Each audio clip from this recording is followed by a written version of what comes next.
Nigga, are you taking a shot off camera? No. That's what it No. seemed I like. already took it. I did it. Hey, but by the way, we are live.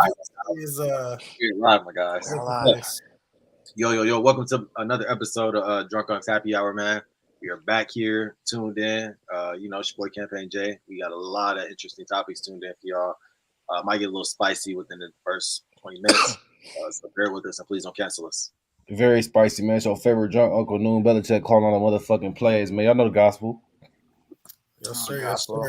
It's like your third or fourth favorite unk here, giving you some of the plays. You know how it is, man. Right some of them, man. And then you already know, shit, Detroit team staying here.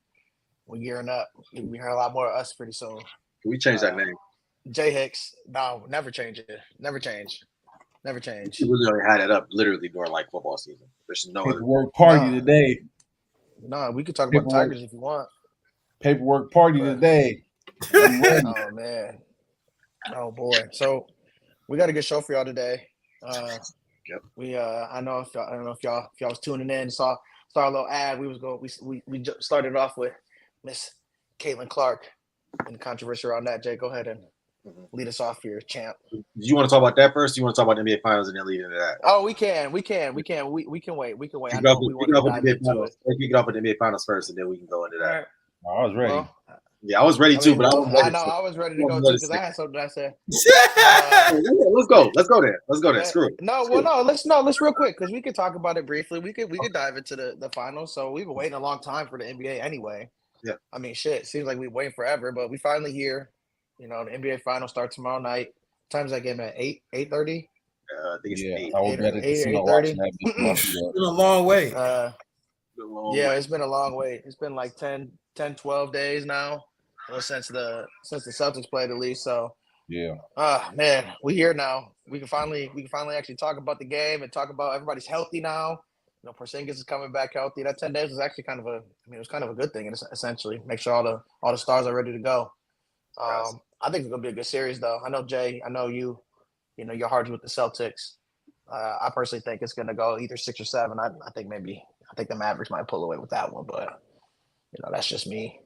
But yeah, we got a good series. I'm excited. Before we deep dive, I'm gonna say this: it's two nasty niggas refereeing the games. It's a whole staff, but it's two people in mind: Tony Brothers, Scott Foster. Nasty guy. Scott Foster should have been the first.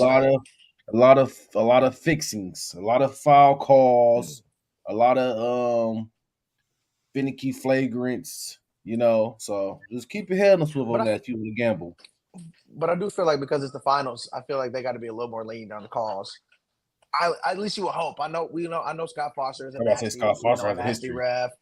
Those guys be betting, man. But I just feel like there's got to be a little bit of like we in the finals now, like we can let them play a little more now. Like they ready to get out there and play too. So it's time to let some aggressive basketball happen. Not too aggressive, but that's the hope at least. Well, do you think it's fair if they ref the games different than what they've been reffing them all year? Do you think that's fair? I mean, at the end of the day, what about the bettors that kind of look at ref trends and stuff like that too? Because I definitely do now. I mean, I guess I just hope that we don't get any ticky-tack calls and because like I said, these refs are known; they're notorious for having these crazy calls, and getting into beef with these other players and whatnot because of the calls, and that's why they get these guys though, is because they're the best in the business essentially. So at least the best at their job. That's why you get selected to play to ref in the finals. Like that's an honor for refs to have that. So I agree with you on that, but I think it's also that you're the best ref too. Just somebody. I know somebody you've been doing it for a long time. Yeah, just 10 years. That's true. That's true. That's true. I mean, referees got names now. You know what I'm saying? Like a lot of referees weren't really known back then. Besides the ones that are kind of fixing games, and our referees kind of have personalities in the names. Like we got Tony Brothers, we got Scott Brooks, we got the dude that look like the fake Gucci. What's his name? I forget her name. God, bro, look like Gucci. We got like a few referees now that are kind of notable from the first woman referee that was kind of in the game. For being nasty though, like they're known for being nasty, or they known for saying some nasty shit. I mean, the one dude is just known for looking like Gucci, low key. Yeah, he doesn't know for Tony Brothers low key with the what was that? The Club 520. Yeah. Who was that host? Who was that host? Wild word. So let's see. Yeah. We got He was in the stand talking about who was that Mark host. Davis. What? The ball, Yes, the ball, yeah, the light skinned dude. James Williams is the fake Gucci. Okay. Jay, what do you think about your team? Like, what do you think y'all gonna do? Personally, I had to get some light in here, but personally, I got you. I think we win in 6. I was telling Jimmy my theory earlier, as far as how I think the series is gonna go. So just in 6. And I've been correct back too. Predictions. So we go win. We win both at home. We go up 2-0 in the series. We go to Dallas. We split between game 4 and game 5. I don't know exactly how that goes. I say that we lose game 3, win game 4, return back to home, and Boston lose game 5. And wrap it up in Dallas. So that's the theory right there. I got. I mean, I can see it going 7, but I don't see it going 7. I think we're gonna handle it. I'm not mad at that, especially with Porzingis being back. I'm not mad at that at all. Open up the floor a lot. I think Porzingis is X factor. Yeah, because he's not really an X factor though. I mean, defensively, it's gonna be a lot of shit differently on defense for y'all because y'all defense is pretty solid. You look at it too throughout the regular season. Kristaps Porzingis was our third leading scorer on the team. Yeah, he's a dog. And so it's like he means a lot to our team. And I mean, we had a lot of other players step up, obviously, in his role. Obviously, Derek White, fucking Al Horford. Yeah, Al Horford was 38, 38 years old. So, and that motherfucker crazy. Shooting that nasty ass jumper. So, it really all just depends, really. Yeah, shooting that big ass jumper. Tyler, how you feel about it? Hey, come on, man. You already know what it is, man. I've been rocking with the Mavs all off season before the playoffs. Come on, man. But you know what? It's gonna be. I think Porzingis will be the X factor in this series. I think that's gonna be something that people aren't really aren't talking about too much, shockingly. But I think Porzingis will end up being kind of the X factor in the series. I'm interested to see how they kind of guard him, and it's a different match. I just can't see y'all saying Porzingis is an X factor though, because he's a factor. Like he's not like nobody, and like nobody expecting him not to. Ain't nobody not expecting him. Like we are expecting him to come out there and be a bucket. So it's like I'm not understanding this whole. Oh, we think Porzingis is a slot like he Derek Lively or Daniel Gafford or something. Like we know what Christian Porzingis, like we know what Porzingis is capable of. Like we know he's a dog. I just think it's more if he's been hurt. There's kind of an unknown there. I think that's more of the thing. You don't really know how he's going to gel. They've been in the playoffs kind of without Porzingis most of the time. So I'm gonna tell you this though. That motherfucker 7-1, 7-2. He put his big ass down there and put his arms in the air. That alone gonna change the game. Because Al Horford was 6'10", 6'9". Yeah. So that difference right there alone is the stature of Porzingis just being on fucking defense is gonna be way overwhelming for a lot of people. For the average person, all that live shit about to be dead. Yeah, he's more of a rim protector. Because he can move. He's a mobile. He's actually not a bad rim protector. He's mobile. Yeah, he's underrated rim protector. Yeah. Yeah, I don't know though. I feel like even with Porzingis out, he's still gonna get some lobs off, but he's a way more pick and roll. big. That pick and roll is gonna be there every time. Like you can't. They do it so well though. They do it so well. They put Porzingis in the pick and roll. They gonna put him in the pick and roll. They gonna put Al in the pick and roll. They do it so well though, bro. You know. So they do it so well. I mean, it's gonna be interesting because you're not gonna be able to stop Luka. Like you just have to know. You just have to know Luka's gonna come out and do his thing. He's gonna do 25, 30 every game. And you don't have to respect that. I'm also interested in who is Luka gonna guard in this series? That's what I'm interested in because nobody. I mean, he'll be on Derek White. I'm just saying. Luka's not. If Luka isn't gonna be on JT or Jaylen Brown, obviously. What is their matchups look like there? I think that's something Boston can exploit.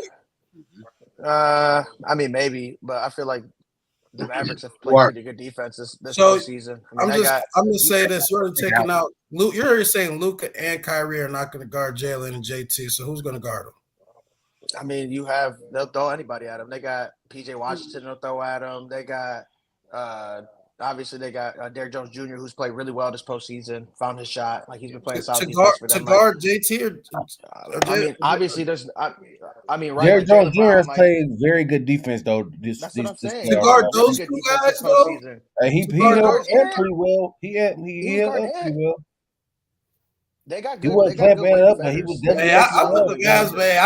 I just see that's gonna be a tough matchup for them. That's all. He was making it hard. Like he wasn't no slug. Like this, him being purely athletic allows him to make a lot of defensive plays. Yeah, no, I'm not saying he's a bum or nothing like that. I know what you're saying, but like they're just two perennial superstars. I guess.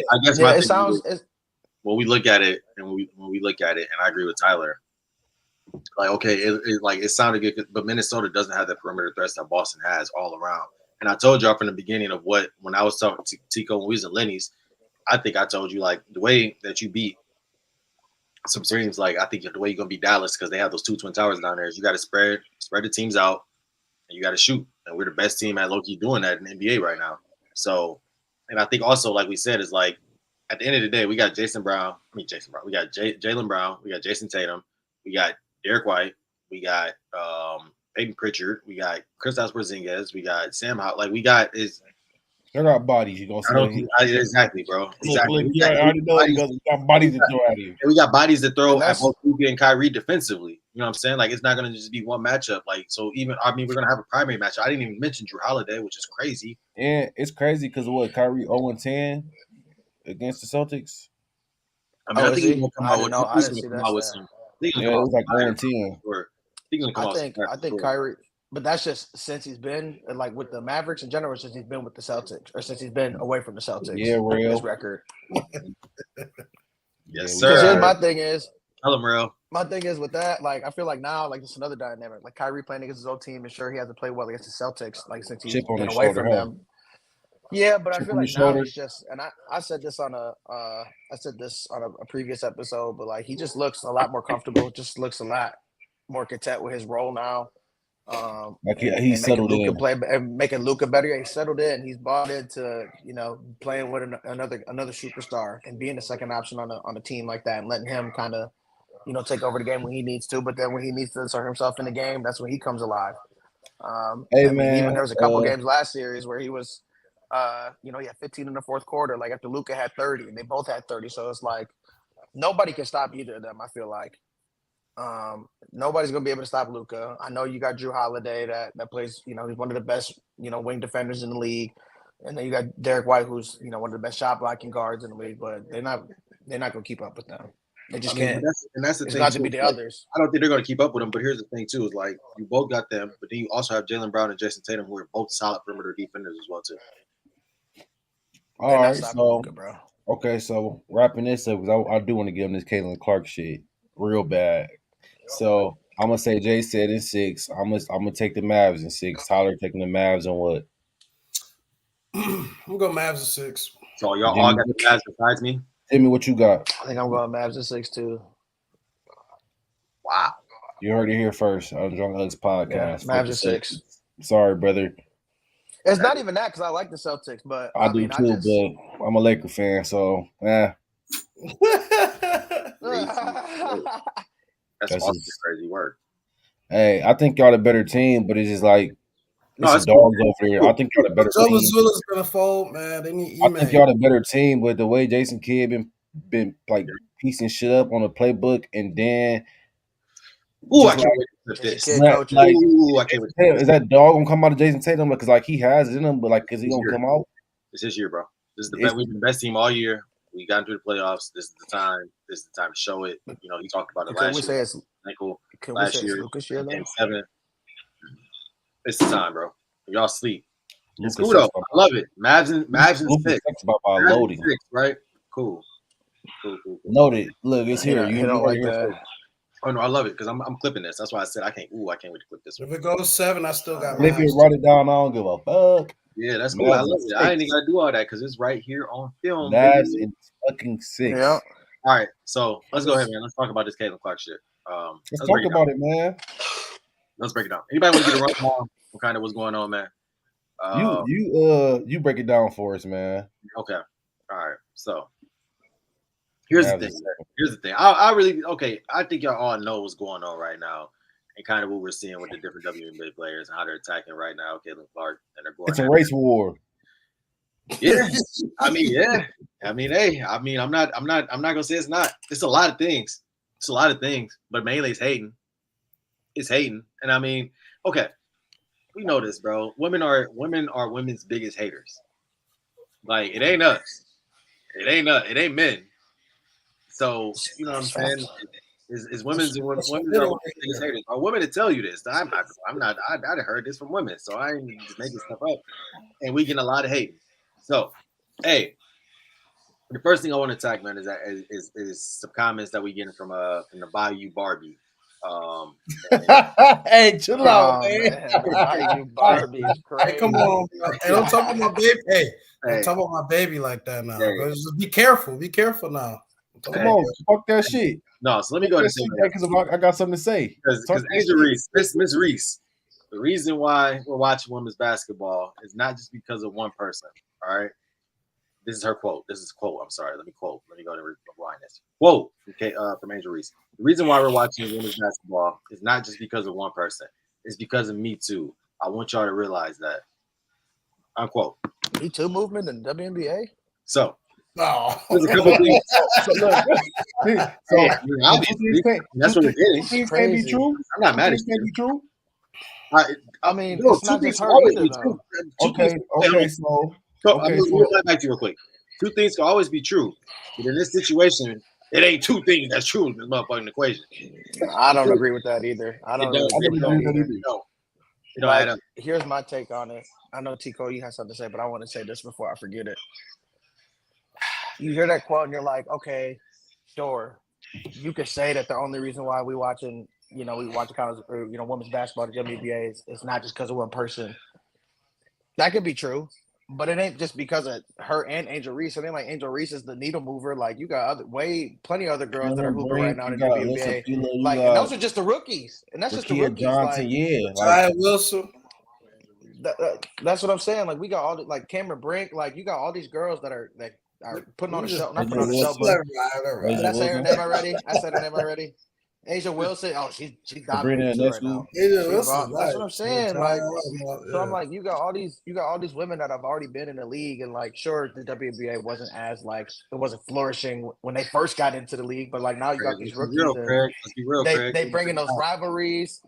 They bringing those rivalries into the WNBA now, and there's already that little beef. So, I mean, it's nice for the future of the league to see like it's thriving and people are actually looking into it. But realistically, if it wasn't for Caitlin Clark, like we wouldn't be here right now. Like she took the game to where she's a household name. Hold on. So I got something to say because it's all about marketability.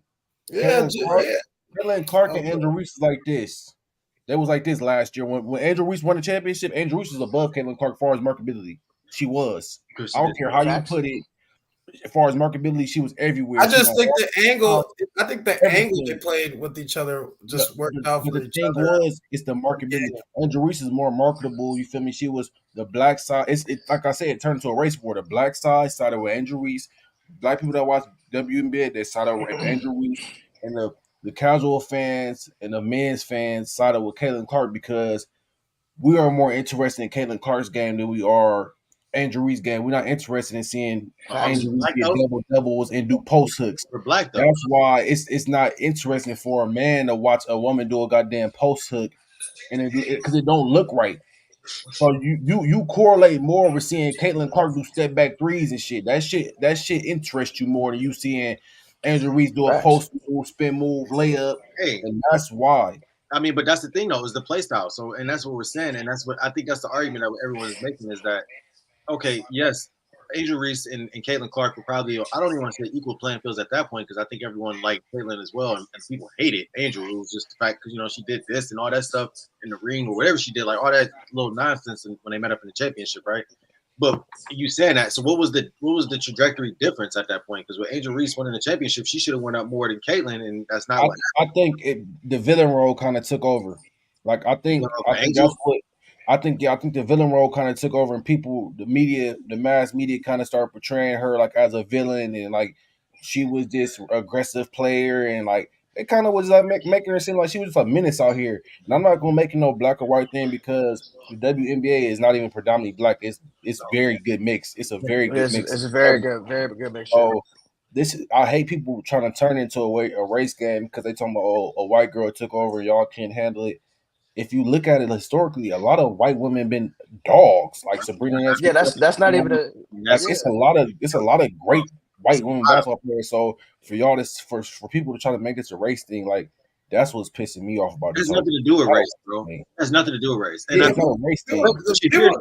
The people that are making it about race, those are like those weirdos that be all on the politics and all this, like trying to divide and just even like kind of pointed to like race being a factor as to a lot of the things and why she gets so much popularity. Like even you got WNBA players, like you talking about the charter shit and all that. You talking about the charter and you got black people in her league saying the same thing. Like you know what I'm saying it's because of this. Like and let's be real, you know it is. You know, I know people in my community that are saying it because I'm like, oh, she's white, that's why she gets this. And it's not because of that. It's because she's the most electrifying player. She's the most marketable player. Like how they did Jordan when they changed the rules. They made it easier for Jordan to score because you have to protect your money. You have to protect the brand. So she's electrifying. So I want to say this. When we were, we talked about it, before we came on air, like there have been greats in college and women's college basketball. Like you had the Kelsey Plums. I remember watching Kelsey Plum play when she was like a sophomore at Washington, and she was a hooper. Oh, and then you got girls like Sabrina Ionescu. You got Brianna Stewart. Like all these women that were just dominant in college, dominant in their time. Maya Moore, Candace Parker, like Skylar Diggins. The list goes on. That's what I'm saying. Like you got all these greats, but like when they got into the league, they didn't really get a whole like it was just kind of okay. They're in the WNBA now. And it wasn't a whole lot of excitement. Everybody kind of already expected, like because when you watch women's college basketball, it was always the same shit every year. It was UConn's winning national championship. UConn's won 100 games in a row, damn near. And then when that era ended, then you had the Notre Dame era, and then you had the Stanford era, and now the South Carolina era, and the LSU era. Run right there. Kind of got tossed up in that. But that's the thing. But that's the thing, like. All these teams had all these great players on these teams that made them, be that special. But when they get into the league, it's like, okay, their names don't carry well enough. But when you have somebody like Caitlin Clark that came into the league from a freshman year, she was averaging like what'd she say? She averaged like 20 something, almost 30 points a game. Yeah. And she had just been consistent like that through these years. And her junior year, obviously she already had a name for herself. But then she started to become more of a household name because of the style of play that she had, the step backs, the crossovers, the being able to facilitate and literally play every whatever they needed from her at Iowa. It took Iowa to a national championship game when Iowa wasn't even like a team that anybody had heard of. Ever. You know what I mean? So so the parity started to come out more, and with that parity starting to show more, now we're seeing these players like these other schools that are starting to make noise. Like we can't even say the same teams are going to win a national championship. Well, outside of South Carolina. But you got all these other schools in women's college basketball now with these great players. And now that's going to the league. But it all really started with Caitlin Clark. Like we wouldn't have been able to see all this parity in the league or in college basketball landscape, at least for women, if it wasn't for Caitlin Clark that took that Iowa team that wasn't supposed to be there and was beating all the odds and beating all these crazy teams, and she's breaking these records and whatnot. So I think her becoming a household name and making a name for herself as like, yeah, I'm the best player in college basketball, even if she didn't win. I think that going to the league and you know what I mean. It's just different. This is the thing that kind of bothers me, right? Is okay, so, and I'm not Angel. Ain't nobody saying that you're not a reason why people aren't watching. Like you bring eyes. Like, and I agree with that. What Craig said. Facts. Definitely brings eyes. But here's the thing, right? And this is where two things can be true and said, and that I kind of agree with Cole on this and mentioning that part is people can be watching the game because you Angel Reese, but you got to realize at the end of the day, people are watching the game mainly because of Caitlin Clark. She's bringing the eyes to the game, and don't get it twisted. And also that can be said true. There are other great players in this draft class. This could be one of those draft classes that LeBron James had, or what I'm saying, with the D Wade, Carmelo Anthony. And those are all great players. But we all know who the mother cash cow was, and we all know who it was, and who it came out to be. Yeah. And that's fine. and it's okay. And if I were them, I'd let it be that. Just let it be that, because y'all all go big. And y'all still great players. It don't take away from you being a great player. It doesn't take away from you being a great player. All it does with Caitlin Clark being in the league now with all these other, these rookies that are like, hey, I'm a part of this too. Yeah, you are a part of it, and it'll get showcased, obviously, because of Caitlin Clark. We want it because there's these storylines. You have an Angel Reese storyline, and you got Cameron Brink that says she's not gonna stop until the WNBA is on the next level. Like they have these players that are gonna do that in their own way. But honestly, if Caitlin Clark wasn't in the mix, I feel like it just me personally, I wouldn't be as invested into the WNBA. Caitlin Clark I wouldn't know about these storylines and what's going on in WNBA and hearing about we wouldn't even be hearing about it like that. If Caitlin Clark decided to retire today, I promise you WNBA ratings would plummet. Can I say one thing though that I don't like about this whole debacle of shit? Everybody talking about the mistreatment of Caitlin Clark, and I love Caitlin Clark. Like I'm probably with Jay on that. I'm a fanboy when it comes to Caitlin Clark and injury shit. But the mistreatment shit, I'm not feeling that. They doing a whole analysis, but they damn near they clothesline Angel Reese. I'm talking about real deal, like clotheslined her, and nobody batted an eye. Yeah. But old girl got a flagrant immediately when that happened. Bro, but they pushed Caitlin Clark down. They was out there asking for an assault case. They didn't even call a flagrant on that though. I know, but motherfuckers on Twitter. That's what I'm saying. Like the Twitter space was like, "Oh, that's an assault case." Like, but also here's the thing, though. At the same time, there's more eyes on Caitlin Clark being watched than there were on Angel Reese play. More people saw the Caitlin Clark play. I don't even want to put it to it's just because it's Caitlin Clark.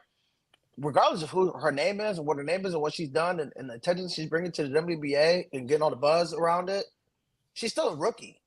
Like you do have to earn those calls. Treatment. You do have to earn those calls. It ain't gonna be easy, but to an extent though, something does have to give. And then on the same side, I've said this multiple times. I don't understand why. I get like she doesn't play on a team with a lot of other stars. Like she's the only real star on that team. But it's like, why is nobody else coming to her aid? Like, why are her teammates not stepping up for her and and beefing it up? Like, you know what I mean? Like, but yeah, that's pretty. But it's like you need that from everybody. Like this is your like Caitlin Clark is literally your like unicorn. No, she should be protected. She should be protected like Mahomes. Like any NFL QB gets hit, you see all the linemen they on trash. Exactly. If you talking about because she's white, she don't deserve help. It should be that effect. It should be like Pat Mahomes just got hit, or someone just came in sideline and clocked Tom Brady out of nowhere. They should be all ready to get that's what I'm saying. For that. You should be ready to. And I think Angel goes. I agree with that too. If you're on a team playing sports like that, that's the problem with women's sports. Like they really might have some. My sister just said a good point though. She said, "Have y'all ever wondered if she ride for her teammates?" When has her teammates been in these situations? When her teammates been in these she got her teammates on charter planes, didn't she? But I also have seen her being nasty. She flying for her teammates actually. If you being honest. I think I don't like her publicity on her teammates too. So like I haven't seen her teammates get roughed up because of who she was. I mean, I haven't seen any of her teammates. You see her? She's the point I was going to say. What Khalid said. I didn't like her attitude, the nasty, like in the media. I didn't like that shit. What she said in the media so far? She didn't say nothing. Like she was just like she come to press conferences late. She coming that bitch. She probably sore from getting her ass beat, and she probably pissed from getting her ass. Lee got some insiders. Clee got some WNBA insiders. I think. No, I just seen Aaliyah Boston did get just put in the choke. Aaliyah Boston was getting her ass whooped the other day. Hey, no, she just got put in the choke. Was getting her ass also, I do agree with that. I do agree with that. The WNBA is honestly it's kind of more physical sport than the NBA. Like it's more physical. But you know what's craziest, and this is a crazy thing, and this is a statistic that it's actually crazy. Like women's sports in general are actually more physical than men's. Like when you look at U.S. women's soccer team, or U.S. women's soccer or women's soccer in general, they're more physical. The women's lacrosse is a lot more physical than it is in men's, which is crazy. I don't even think women wore helmets in lacrosse for the longest time until recently. They didn't. I didn't know they did. Yeah, I think they started. I think they started too recently because of just the level of concussions and everything that they had going on. But they didn't even wear helmets. Like I would say, women's sports are typically a lot more physical than the men's sport. And yeah, this is. And but you got to think about it too, especially basketball because they can't dunk like off vert. So it's like you really got to when you in the post, you really got to. But the thing is about the WNBA when we watch it though, this is the one thing they still have traditional bigs.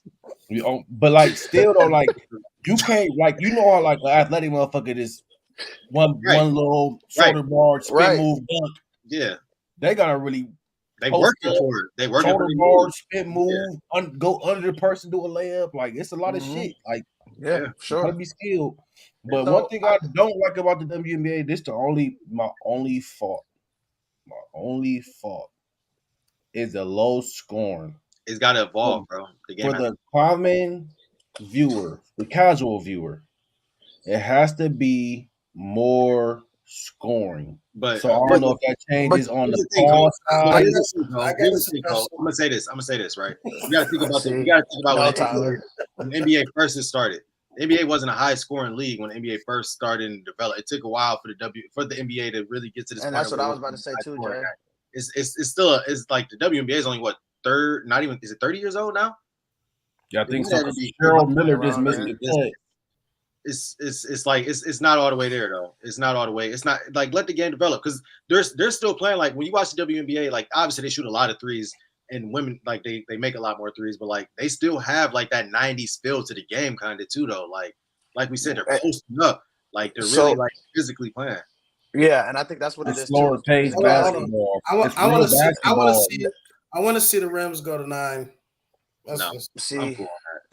But what does that do for you though? It just gives you more excitement to the game. You get more dunks. You get more excitement, more exciting plays. I just think you get more. Because the motherfucker that's 5'2" still ain't gonna dunk. But then you can see some of the bigs start dunking. You can see bro. Unless they doing what he needs. My bad. I wasn't trying to. I just think it's a good idea. Unless they coming out women on 9. Come on, go ahead. 8.5 then 8. Whatever we got to do. I mean, bro, it's just not in their game, bro. You can't like if they were to lower the rim just so that they can have a more incentive to dunk. Like they're not gonna be. Yeah, they're not gonna be able to just be like, oh well, let me go dunk on this person or like let me just go step out of like oh you in my way. Like I'm about to like put you through the like that's not gonna happen in the game. So if the rims get lowered, it's probably one girl. Y'all want to dance around. If y'all want to dance around about why the WNBA can't have more viewership or have viewership like the NBA, that's fine. Y'all can do that. I'll be quiet. No, I agree with you. It's probably one. Like what you just giving like this is like let's stop. It's probably one person on there that will really yam on some shit if they lower the rim. If she's still in college. The girl from Stanford, she be yamming that bitch. I ain't go. I'm just saying. Let's look at ways to advance the game, right? It's never going to evolve to the point they're going to be dunking. But no, why not? Why not? Why won't don't do that? I just seen a girl catch a 2-hand oop this earlier today and yam that bitch like Shaq, nigga, and she was like 6 foot. With my mama, it was a white girl. Hey, so she go, but she why won't it game? I gotta see that footage. You gotta see that in the chat. Is that bad for the game or something, Jay? Why won't it ever get to that? No, I think it is. So it could. Okay, if it gets to that point to where here's the thing, right? And let's just break it down. They're not as physically gifted as men.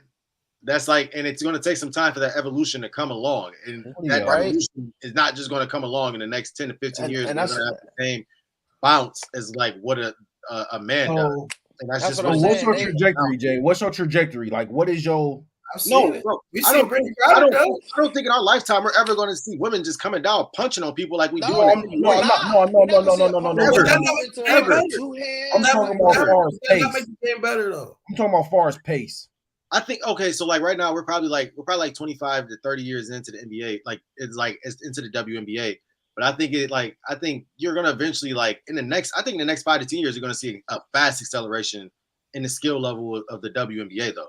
I think it's gonna grow fast. It's not gonna take the same amount of time. Look at Juju coming up. She's about to be in. I think like when Juju comes different things to grow the game now, where it's gonna accelerate a lot faster than the NBA did. But I think in the next 5 to 10 years, we'll start seeing at least them a lot more coordinated on the layups, making more jump shots. We're going to see a lot more of those things that you're saying.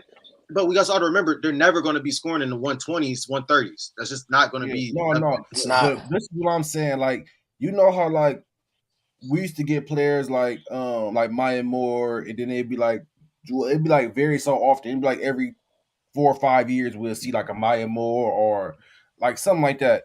Now it's like every other year or every year they producing. So it's like it's evolving at a fast rate. It's like they starting to adapt to like that men's game, that herky jerk, that Kyrie kind of crossover, step back. But that's they all starting to adapt that shit. That's the You also got to think. You also got to think mid-range game that's going to develop because don't know women take mid-range shots for real. I have not. That's I don't see that. I don't see that. I just feel like thinking about that now. That's kind of crazy. Like that's going to eventually develop. Like I really only see threes and layups, and I get it. The NBA is like that, but you still see some mid-range game. I really, and I could be wrong, but I don't see a lot of mid-range shots. But you know why I think that is though, because they actually still play like how you said 90s basketball. They posting somebody. 90s is a lot of mid-range too, though. But like I'm saying though, but they got a big down there, so that they could stop up and pull up, but usually they trying to get through the lane, and that's why so many missed layups because they got 2 post players down there playing true big. Because you're not really seeing a lot of stretch 5, stretch 4s, and like Cameron Brick that she gonna be size matters in the WNBA. Yeah, like you gonna really be in the paint. Like if you big, you gonna be in that paint. What you got, Tyler? But to Noon's point there, the reason it's like it feels like every 4 to 5 years, you gotta remember. Asia. Yeah, I'm sorry. Yeah, you talking about Asia? That's the damn MVP. Like she's talking about 28-13 average. She's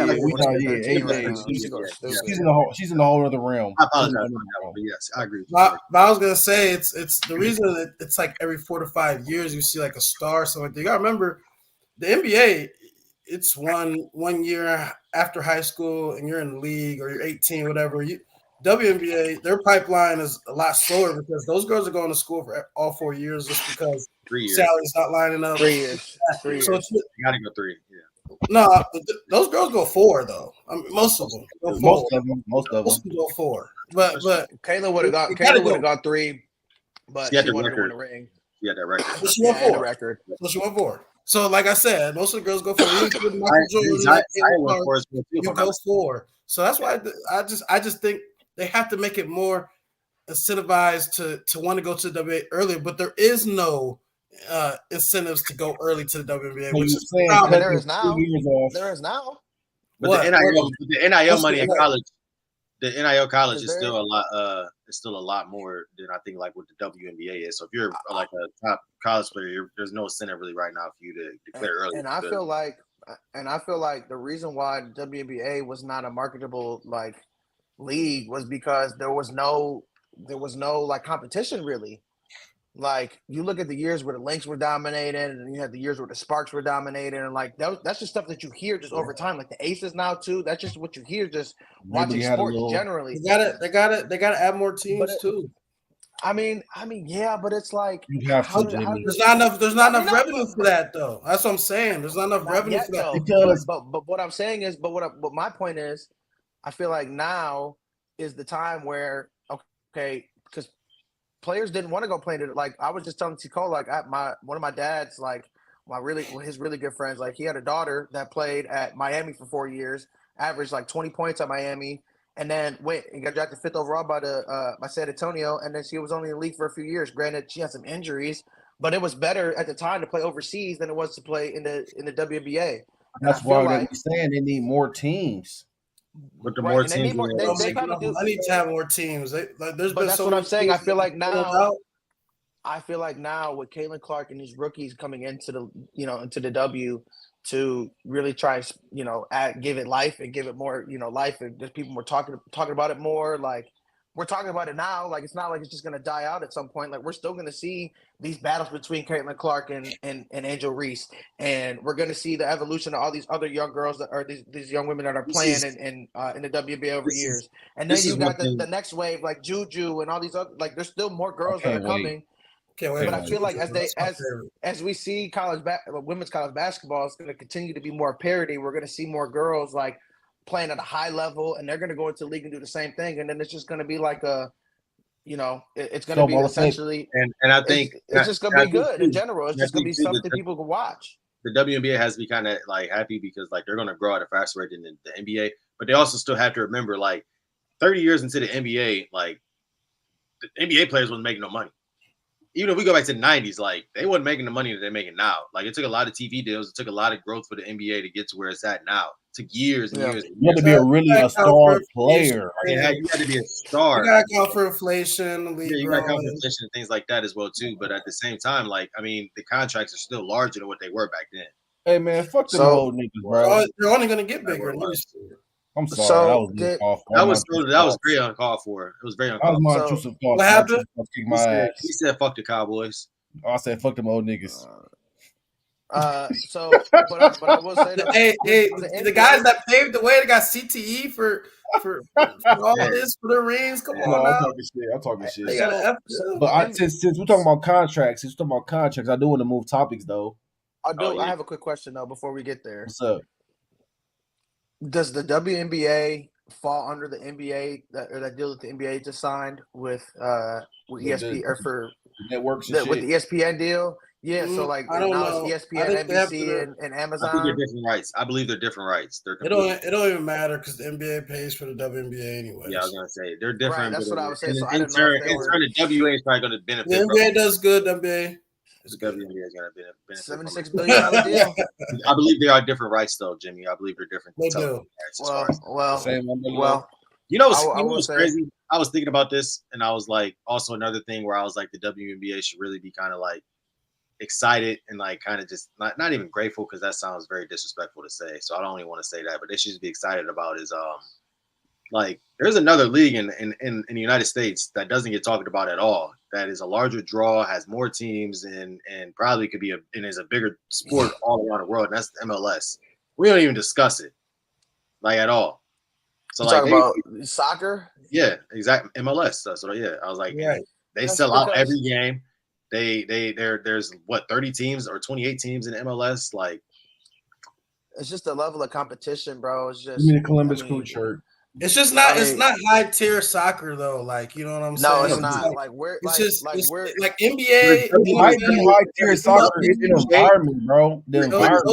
We have premier leagues in America, but that's not one of the premier leagues in that sport. You know what I'm saying? Sure. No, but it's WNBA. But is the WNBA the Premier League? No, I'm saying like I'm talking about just for women's basketball. No, it's not. No. For women's basketball, WNBA is not the Premier League. It's somewhere overseas, like the Euros. No, you talking about like period. You talking about period. Yeah. Okay. I would say the best league is probably somewhere overseas, like the Euros or. You can't name me a team over there though. Yeah, I mean you can't, but. A lot of these women will go over there. That's where the money is. That's what I'm saying. That's where the money is. Like during the offseason. Right. We're going to see who comes back with gold this summer. So what? We're going to see who come back with gold this summer. Yeah, for sure. Because the WNBA is the Premier League. They just get paid more over there. The WNBA. Why do they get paid more over there? Because they worship them more over there. They actually care about them over there. So does that mean that the league is more premier over there then, right? Because it's the same thing with the Premier League in soccer versus the MLS. They care more about the Premier League, which is why it's a bigger league and it grows more. Why they get paid more? They have better players too. Soccer in America. I think so. America is how are we using Premier? Because the better players are in the WNBA, but it's probably more Premier over there. That's true. But they could be. Yeah, that's true. But at the same time, though, the money is way different. I mean, I guess. That's true. I guess you could say that. You think about it too. When they come back over here, you think they getting paid? When they go over there, they get paid American dollars, or they getting paid and they type. I mean, but if you get paid in euro is actually value more than the dollar right now. Yeah, but it's getting converted. Yeah, it's getting converted. Like I said, like when Mo was playing overseas, she was making like easy six figures, like 200,000-300,000, like they don't make to play that over there. They don't. No. That's especially not back when she was playing in the league. What 10 years? She got drafted 13 years ago, 12, 13 years ago. So she. All right, man. Since we're talking about money, we're talking about money. We're getting to the big money maker. Get into the big money maker. We transitioned over to the NFL. The biggest money y'all go maker. See as we get through this, this finals.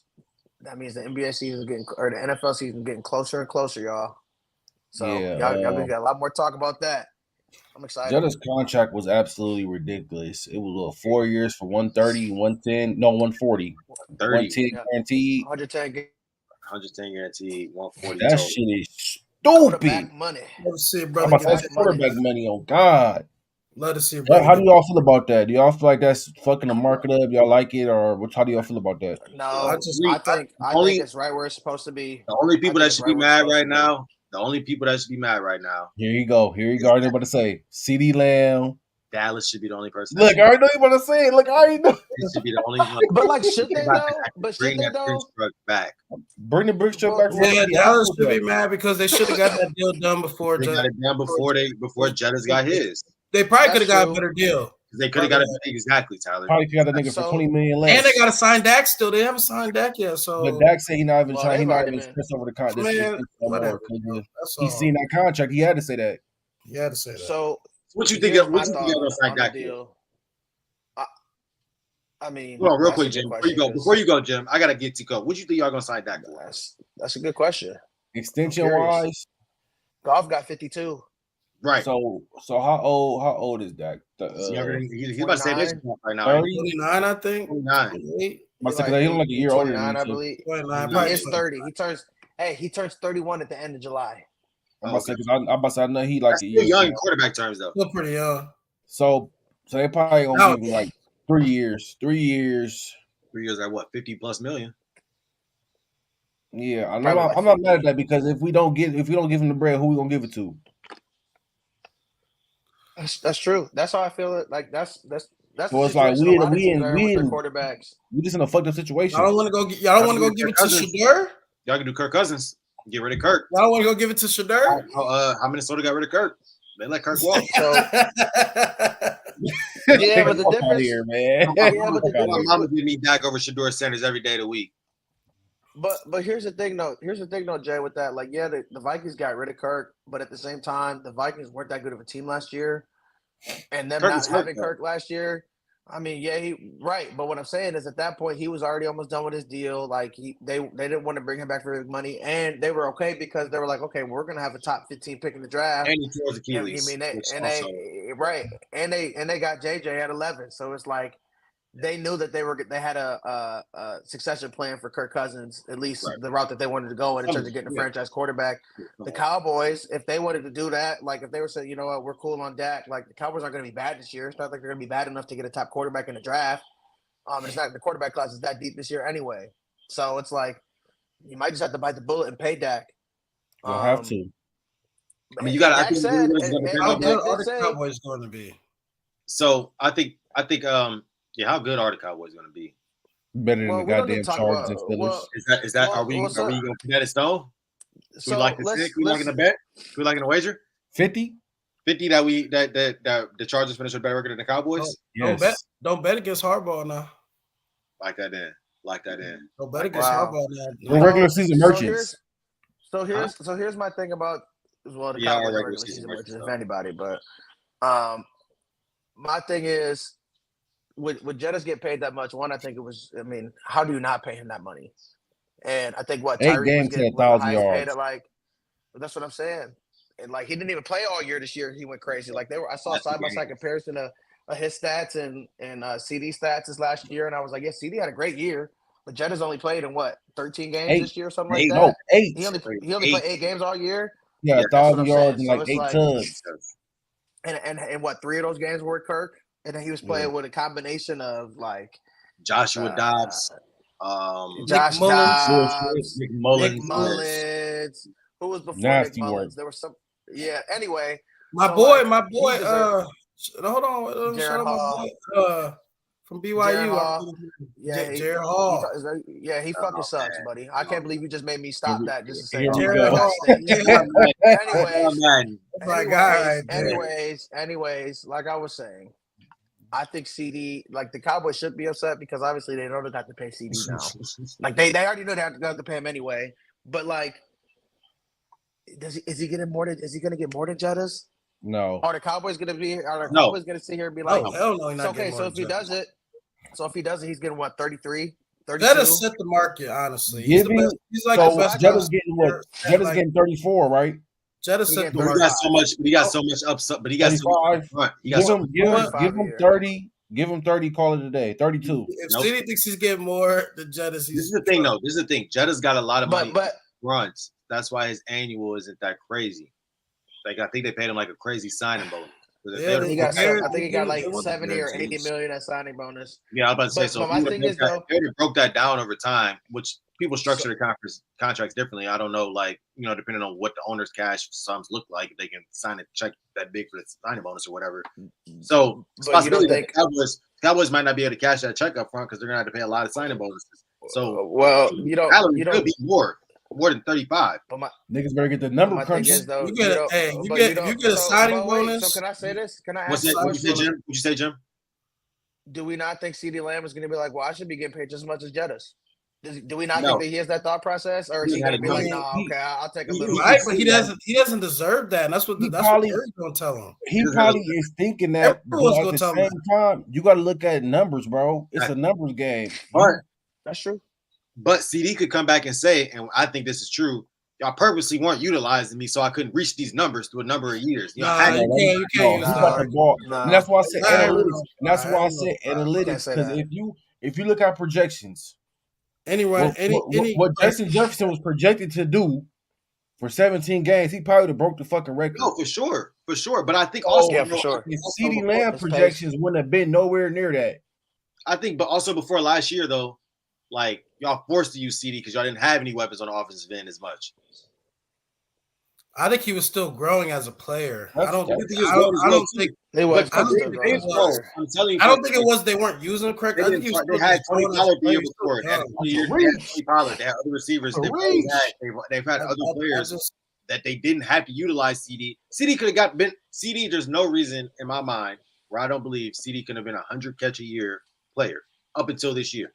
He could have had 100 catches every year since he's been in the league. And they come on every year. Nah, he was kind of last 2 years. He led his second year. He led the league in fucking drops. So that was one. Dropped the ball a lot. So that was one. They couldn't trust to throw that motherfucker the ball. Tyreek Hill was like top 3 in drops this year. And who was number 1? It was somebody else. Somebody was. You also talking about the best receiver in the goddamn NFL right now. Like he had the most yards. So if you got the most receiving yards in the goddamn NFL, we can live a couple drops, a couple deep bombs. So how about this though? So he had 100 catches 2 years ago. He had 107 catches 2 years ago, and he had 135 last year. This year. Dallas did have a lot of mouths to feed. They always had a lot of mouths to feed. They always had a lot of receivers. They had Brandon Cooks. They had Ferguson. Michael Gallup was still there. Ferguson. Dalton Schultz when he was there. Tony Pollard was getting the ball at the backfield. Zeke was getting the ball for a little bit before he left. So like all these guys are like getting the rock. So like I can understand why. So I can understand that he wasn't getting those 100 catch or those 100 reception seasons. But with that being said, like. Now we're here where we are. He's still got to get paid, but is he going to get paid more than? Is he going to be the second highest paid receiver? Is he get paid more than Jamar Chase? Is he get paid more than Jamar Chase? Yes. But see, I think Jamar Chase. I think what's going to happen with that. I think what's going to happen with that is, I think it's going to be one of the two going to sign before the other, and then that's what's going to reset the market again. I think you gotta ask, and if you're asking that question, if he's gonna get paid more than Jamar Chase, you gotta ask is Dak gonna get paid like Joe Burrow? Because you gotta look at you can't spend all your money on 2 players. That's true. You hear me? Then we still gotta pay Micah. So I don't think Jamar Chase is gonna Cowboys got more money. I don't think Jamar Chase is gonna get the crazy money. Like he'll get close, but I don't think he'll get like over Justin. I think he get like 110. The Cowboys have more money than the Bengals, though. Exactly. I mean, everyone takes the signing bonuses. Those signing bonuses where they're not putting that money on the salary matters. Like that's gonna be interesting. You sign that signing bonus, you expect that money. But I think you said, I think like you said, Tyler, it depends on who signs first, though, because whoever signs first is going to get less money. So if CD signs first, Jamar Chase is going to get a little bit more than what CD got, and if CD, so it's just going to be a waiting game. They're going to hold out. They're going to hold out until So they're going to try to wait the longest to see who signs first. Exactly. Ayuk sitting out, CeeDee Lamb sitting out, Jamar Chase. Ayuk's not that conversation. I gotta say one thing though about Judge getting paid, man. I'm sorry. I know, Tico, you want to say that, but Ayuk is not getting that same money as. Ayuk not getting that money. You might as well go look at what Devontae Smith got. He's not getting that money. You might as well go look at what Ayuk's Devontae Smith not getting got. 30. I got one like thing to say about just getting paid. Man, I love it. Shout out to JJ McCarthy. He's really got weapons now. They're all locked in. He does. I think we're gonna see something special in Minnesota. Hey Tyler, can I ask you something real quick? We're gonna actually see something special in Minnesota 30 times a game. Let me ask you something real quick. Tyler, we got Jordan Addison, Justin Jefferson. We got Aaron Jones. We got weapons out there. We got it. We got it's crazy. Hey, JJ McCarthy, championship winning. Hey, Tyler, so that's what I want to ask you. My question is, Tyler, who's your second favorite team in the NFL now? Is it the Vikings or is it the Chargers? Who are you more excited to watch? But your second favorite team in the NFL? If you had to pick, what up, Ben? I had to pick a second favorite team in the NFL. It's Tampa. It's Tampa because I live here. That's all. Okay, that's not bad. But. So, I'm rooting for all my Michigan guys, man. Always Blake Corum, everyone. I want to see everyone do good. What's good, little man? Lil Noon. Say what's up. Lil Noon, man. What's up? He's shy, man. He ain't trying to talk. But no, I think Jimmy, who's your second favorite team? Is it gonna be the Chargers? I don't have a second favorite team. Is it gonna be the Vikings, team in your division? Close my door, Bill.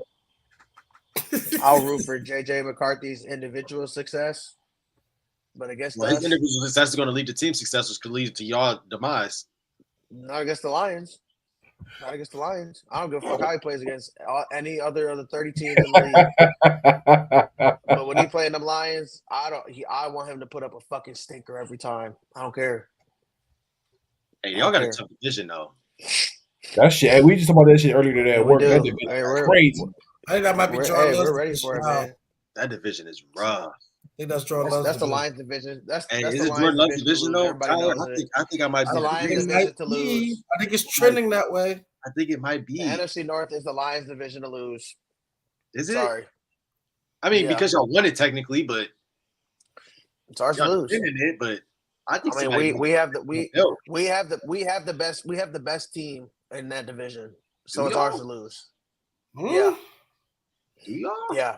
Someone said different. Okay. Just because we kind of saw it a little bit, but on paper there might be. We got the best run. We got the best run game in the division. We got the best line in the division. Corners are a little shaky. Corners got better. We had the best offensive line. You had the worst secondary in the division. You had the worst secondary. You guys have the best line, best running game. What else? I don't know. I would say the Vikings. Well, and our defense. I didn't know they got the best running game anymore. With Aaron Jones going to I think all of that kind of. Josh Jacobs. Brandon Jacobs went. Josh Jacobs went to the Packers. And they have a really good offensive line. Green Bay always has a good offensive line. Hey, the Packers offensive line is not better than the Lions offensive. Yes, it's not. Lions got a great O line. It is. Our line is one of the best lines in the league. If not the best line in the league. It might be the best. It is, bro. Why do you think we have so much success in the run game? We have never, ever in my life as a Lions fan never had success in the run game. You guys never emphasized it though either. You guys were out there running with Joyke Bell and all that. But we couldn't. Yeah. Okay, but we couldn't though either. Like we had Javid Best. We had Kevin Jones. Were they not though? They were called there was Stafford and Joyke Bell in the backfield. Come on, crazy. But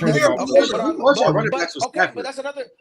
But that's another example, though, bro. You talk about, we had Drake Bell, but Stafford was getting fucking killed. Why? Because our line was so bad. Our line was always bad. Time out. Last few years, Drake Bell the running back for Stafford? Him and Javid Best. It was like him and it was Drake him and Javid Best. He went to Tiffin. He went to Wayne State, didn't he, or Tiffin? That's you said running game never been that good, but there's reasons for that. He went to Tiffin, I think. We had Reggie Bush. He had 1,000 yards.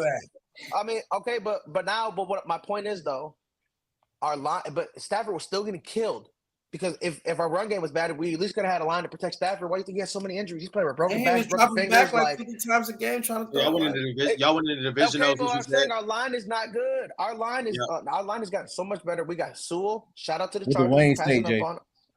We'll take that. We got Penei Sewell. We got Frank Ragnow. He's one of the best linemen or one of the best centers in the league. As much as I don't like Taylor Decker, I will say he's been solid for us. And then we just got Kevin Zeitler. You should really be saying you're happy the Bengals passed Greg Glasgow. Yeah. Oh, yeah, the Bengals. Sorry, I forgot. Well, the Chargers too. But they got Jamar Chase though, so I mean, we got my guys too. We good where we at. Chargers could have taken him because he was at 5. We got Slater. We got Slater and all. The only team I was going to take before. The only team I was going to take him before is going to be the Chargers or the Bengals. No, the Chargers took Slater. It was going to be Cincy. Cincy had a terrible line. The Chargers. Yeah, but the Chargers took Slater though too. Slater. No, he might have gone after. He went after Panay. No, he went after. Yeah, because Sewell was gone already. But anyway, so y'all think y'all win in that division though at 11-6? Because I think you predicted your team to go 11-6. Y'all win in that division at 11-6. I don't know if 11-6 was that division this year. But while we talking, this team is going to have more than 11 wins in that division, other than the Lions. I don't know what Green Bay. I don't know what Green Bay's schedule is looking like. I have to look at. I like the Packers, NFC North champs. I think. And I don't know Chicago. I think Chicago wins at least 8 or 9 games this year. Chicago might make the playoffs. Possibly. I don't know. Oh, yeah, it was. I'm not 100%. I'm just not 100%. So I got to see Caleb in action before I can get a valid opinion in the NFL. Right. Why are we talking about it? Why are we talking about a team that just got their team? Like the Bears are a good team. Yeah, sure. They got Caleb Williams. They got Romo Doon. But on paper, it's only on paper. I don't know what it's gonna look like. You turn it into him. You want to talk about the Vikings winning the division and the Packers. You did this. I'm trying to figure it out. I'm like, why are we spending so much time on these guys? Hey, so real quick, let's talk about this real quick too. While we still in the NFL as well, while we talk about receivers and getting paid, and you said that Tyreek Hill was the best receiver in football. Who's your top 5 receivers, real quick, man? Go ahead, Tico, break it down to me real quick because you started it off with that. And I was kind of interested in that. So let's. Are we talking about recency bias or what are we doing? Are we doing I want your current top 5, and I don't want no CJ Stroud ass list from just last year. I guess. How y'all want to break? Because last year I think it's easy to no. But give me Jettis. But I also think just give me like the past I say 3 or 4 years. Give me Jettis. Give me Jamar Chase. This is in order. No.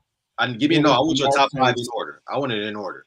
Okay. Jettis number 1. Tyreek Hill number 2. Jamar Chase number 3. If we say in 3 to 4 years, Cooper Kupp. Number 4. I probably gotta say Stephon Diggs at 5. Okay. Hold on, let me go ahead and get that down real quick.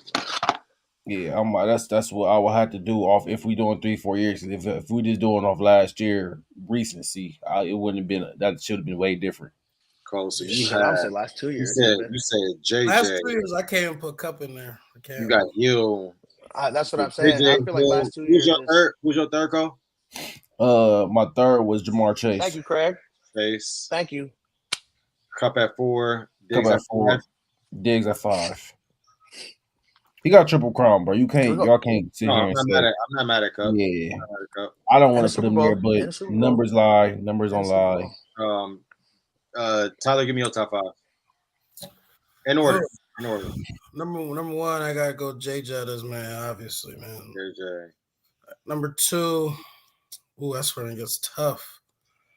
I think I gotta go Tyreek. I gotta go Tyreek 2. 3, I'm gonna go Jamar Chase. Okay. 4.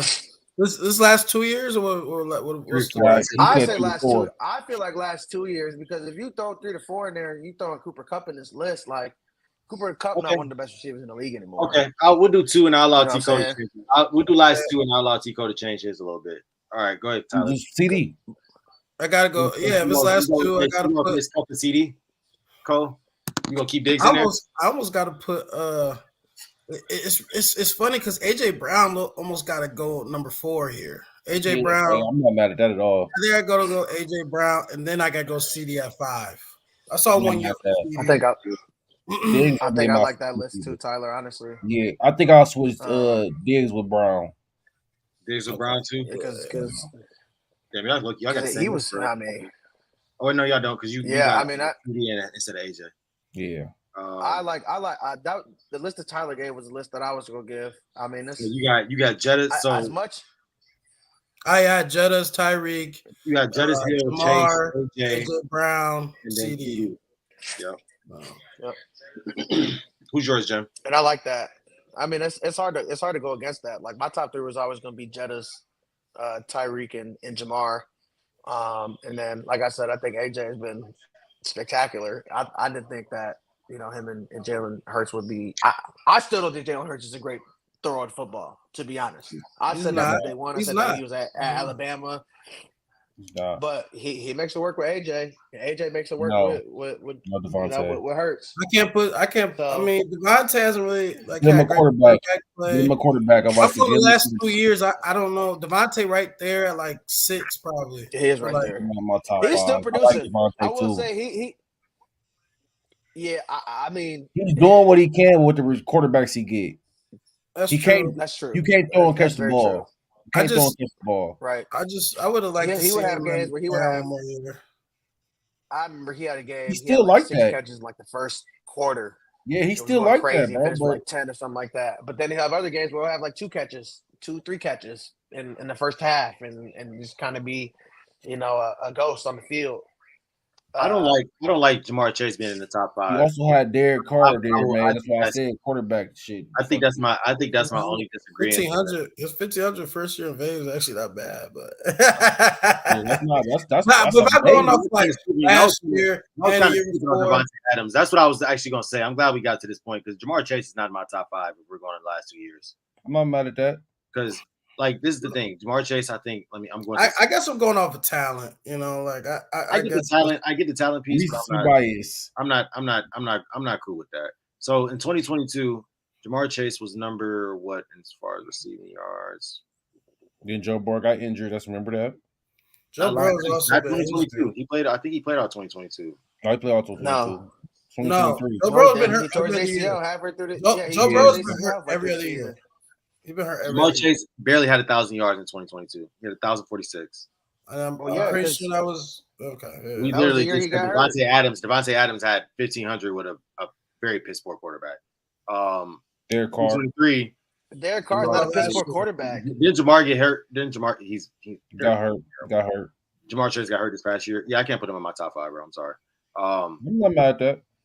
I think if I had to go in my top 5, I think I would go. For sure, it'd be Jettis, Tyreek. I think is kind of the given. Those are the 1, 2. For sure, Craig. I think, and I don't even know if I want to put Adams at number 3 though. I don't even know who I'll put at my number 3. So put AJ at 3. Just move the list up. I mean, I think I would do that. I would say. Let me ask you this question, though, Jay, before you continue. Yeah. If you were drafting a team right now. And your pick came up, and you could either have Jamar Chase or Devontae Adams. Let's say you can have him for 2 more years. For 2 more years? You can have him for 2 more years. I mean, age-wise, I guess if I'm looking at age-wise, you got to go Jamar. I mean, if you're thinking of that. But if I'm only all right, let's say 1 season. You get 1 season. You get 1 season. I think I give me Devontae Adams. Let's say you get 1 season. If I can get a quarterback that's competent, Devontae Adams. I would say Devontae too. Yeah, because he. Yeah, I think I would say Devontae. He's physical. I think there's an argument there. He a better route runner. Yeah.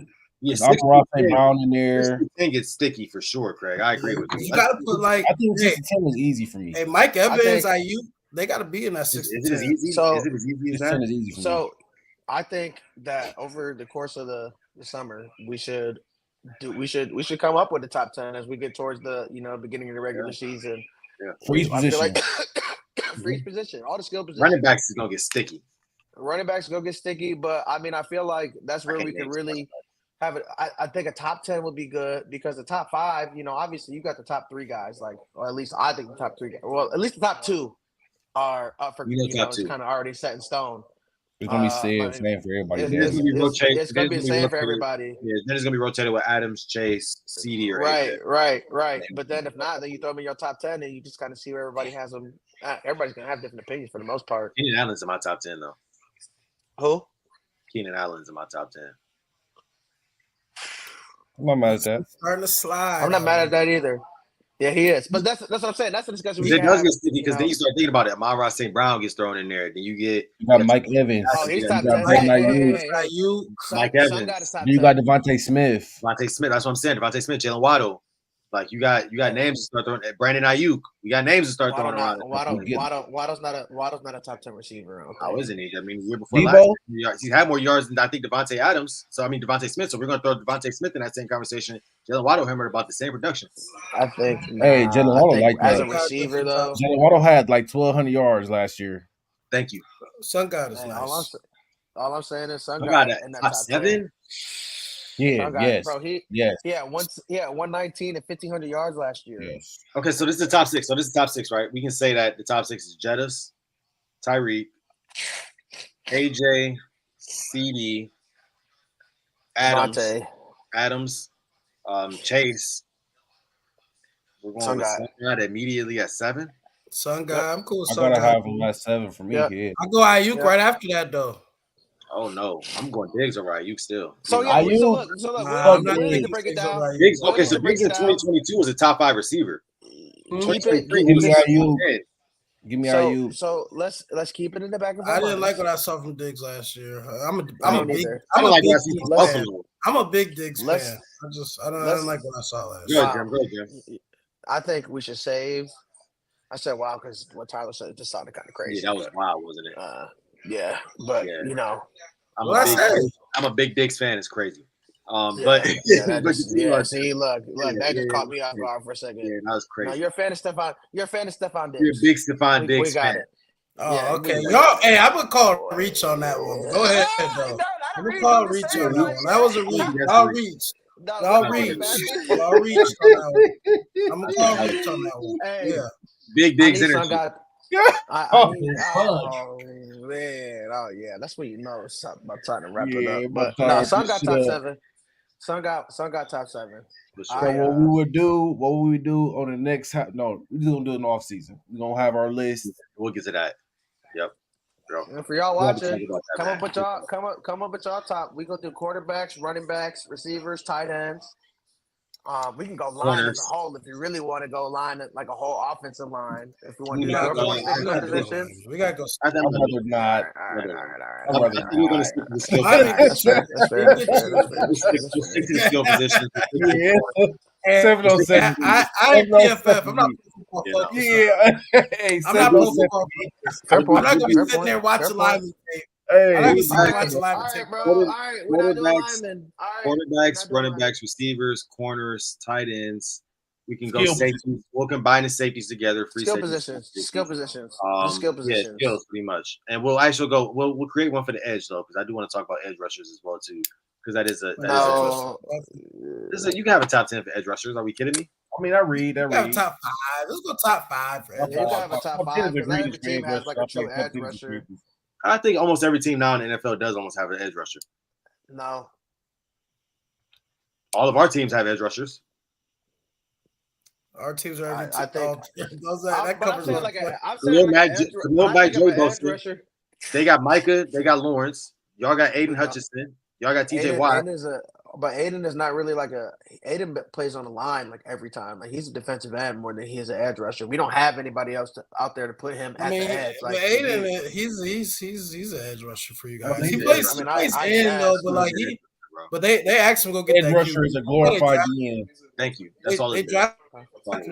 So what? Go be edge rusher. Yeah, Aiden is a defensive end, bro. He's not an edge rusher. It really, bro. But when y'all they drafted him to go get the QB, bro. Well, yeah, but you draft defensive ends to go get the QB too. So what difference does it make? No, some defensive ends get drafted to stop the run game. It's different. But I'm not right. PFF. I would consider Aiden more of a defensive end, just because he's always in a 3-point stance. Like he's always coming off he's coming off the edge every time. He's not gonna be interior. Always in a 3-point stance as well too. No, but what I'm saying is Nick Bosa can also play back when they if they're running a 3-4. And that's the people that compare him to is like Bosa though. Like but the difference is when the Bosas are in a 3-4 set, that's when they're up on the edge. That's when they're more up on the edge. Like y'all want a 4-3. Y'all want primarily a 4-3 defense, don't y'all? Though. But that's what I'm saying. Though, if we run in a 4-3, he playing on the he's playing as a defensive end, not as an edge rusher. No, that's what I'm saying. Y'all primarily use a 4-3 instead of a 3-4 scheme. Right. So that's what. I mean, I think he is lining up on the edge, but I think we can do. I think we could maybe do a top. For sure, top 5 edge. And I think if we had more of a front seven, like a better front seven, yeah, you could definitely put him on the edge more. But more times than not, he's lining up as a defensive end for sure. All right. Well, let's go and wrap this one up. Let's go and wrap this one up. Appreciate y'all for joining us. Appreciate y'all for coming in and talking with us a little bit, man. We didn't even get to the point of CJ Stroud being a top 5 quarterback today, but I will go ahead on record and we're just going to say that he is not a top 5 quarterback. No, not yet. CJ, all love for you. No, not top 5. Not, but not yet. But we can. And if we're talking about just last season, if that was your parameters of what you're basing it on, cool. But you're not top 5, bro. He in my top 5, but all right. But I appreciate y'all, man. Well, I need to see another season. I just need to see it as well too. I appreciate y'all, man. Thank y'all for joining us. Y'all got any other comments or anything else y'all want to get out? No, that's it. Hey, final start tomorrow. The Discord will be up and going tomorrow because there'll be some parlays put in for sure. So, if y'all got anything y'all like, any lottos, send them our way. One of us will probably, attach ourselves to that ticket ourselves. So let us know. We'll be there. We'll be active. At Drunk Unks. We'll be back to Drunk Unks. And we'll see you on Saturday, man, for another episode of just the Drunk Unks Pod instead of Happy Hour, man. Thank y'all for joining us. Appreciate it. Appreciate y'all. We out. Always. Peace. I just threw up a 1.